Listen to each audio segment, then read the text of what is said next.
Au nom du Père et du Fils et du Saint-Esprit. Amen. Viens, Esprit Saint, remplis le cœur de tes fidèles, allume en eux le feu de ton amour.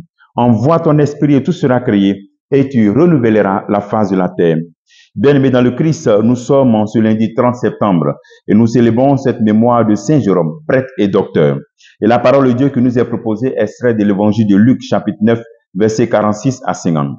Et nous lisons. En ce temps-là, une discussion survint entre les disciples pour savoir qui parmi eux était le plus grand. Mais Jésus, sachant quelle discussion occupait le cœur, prit un enfant, le plaça à côté de lui et leur dit, « Celui qui accueille en mon nom cet enfant m'accueille moi, et celui qui m'accueille accueille celui qui m'a envoyé. En effet, le plus petit d'entre vous tous, c'est lui-là qui est grand. » Jean, l'un des 12, dit à Jésus, « Maître, nous avons vu quelqu'un expulser des démons en ton nom, et nous l'en avons empêché, car il ne marche pas à ta suite avec nous. » Jésus lui répondit, « Ne l'empêche pas, car celui qui n'est pas contre vous est pour vous. » Acclamons la parole de Dieu, louange à toi, Seigneur Jésus. Une discussion qui suivait entre les disciples, qui est le plus grand. Et nous aussi, dans nos maisons, dans nos familles, dans nos communautés, dans nos presbytères, nous avons souvent ces genres de discussions. Souvent, elles sont voilées, mais nous avons souvent ces genres de discussions pour savoir qui est plus grand, qui commande. Et souvent, ces discussions sont très violentes pour démontrer qui est le plus grand, qui commande, qui a plus de force. On veut montrer qui a plus de force, qui a plus de pouvoir. Ou bien, ces discussions arrivent parce que l'un a marché sur le territoire de l'autre. Donc, voici des motivations. Et dans tous les cas, nous avons souvent ces discussions ouvertes ou bien voilées. Ce qui entraîne souvent le mécontentement et souvent des divisions. Des divisions, soit dans nos maisons, dans nos presbytères, dans nos familles. Cela crée une ambiance très malsaine et souvent une ambiance très humaine. On arrive souvent à ne plus s'adresser la parole. On cherche à faire du mal à l'autre et on cherche même souvent à se venger. Et souvent on se demande, est-ce qu'il s'agit d'une communauté de chrétiens? Est-ce qu'il s'agit d'une famille chrétienne? Pour montrer à ses disciples la voie, savoir qui est plus fort, Jésus prend un enfant.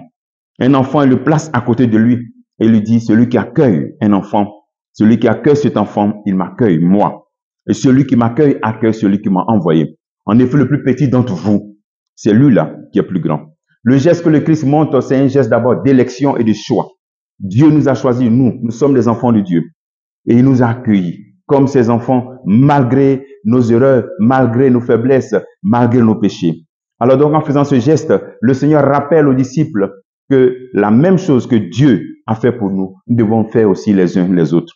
Avoir un choix pour l'autre, l'élection, une référence, et en même temps accueillir l'autre. Voici celui qui est plus grand. Comme chrétiens, Dieu nous a aussi choisis et nous accueille comme ses enfants. À notre tour, d'être capable d'accueillir les autres. Notre grandeur réside dans notre capacité d'accueillir l'autre, d'accepter l'autre et de faire de nos lieux de vie des lieux de paix. D'accueillir l'autre sans préjugés, sans confrontation, avec la plus grande vérité, la plus grande innocence d'un enfant, sans dire, lui là, je connais son histoire, celle-là, je sais, celui-là, non. Dans nos familles, dans nos maisons, dans les couples et dans nos presbytères, nous devons chercher à être petits comme le Christ nous a accueillis comme ses petits et nous aussi, nous devons nous accueillir les uns les autres. Et cela va plus loin. Cela va plus loin. Lorsque le disciple voit quelqu'un expulser les démons, il demande au Christ, voilà, on l'a empêché.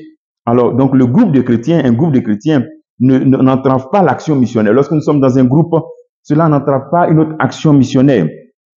Il n'y a pas de chrétien plus grand que l'autre. Non. Ou bien un chrétien qui agit puissamment plus que l'autre. Non. Ce qu'il y a, c'est de devenir grand en devenant de plus en plus chrétien. En se mettant au service de Dieu, sans chercher à l'instrumentaliser. Demandons au Seigneur cette grâce, qu'il illumine nos maisons, nos familles, nos presbytères, nos communautés, pour que ces discussions de savoir qui est plus grand se transforment en discussion de savoir comment servir Dieu, comment l'accueillir dans notre vie, comment se faire petit pour qu'il prenne toute la place. Que Dieu te bénisse au nom du Père et du Fils et du Saint-Esprit. Amen. Comme travail de ce jour, pose-toi cette question. Pose une action d'accueil. Est-ce que moi j'accueille? Bonne journée.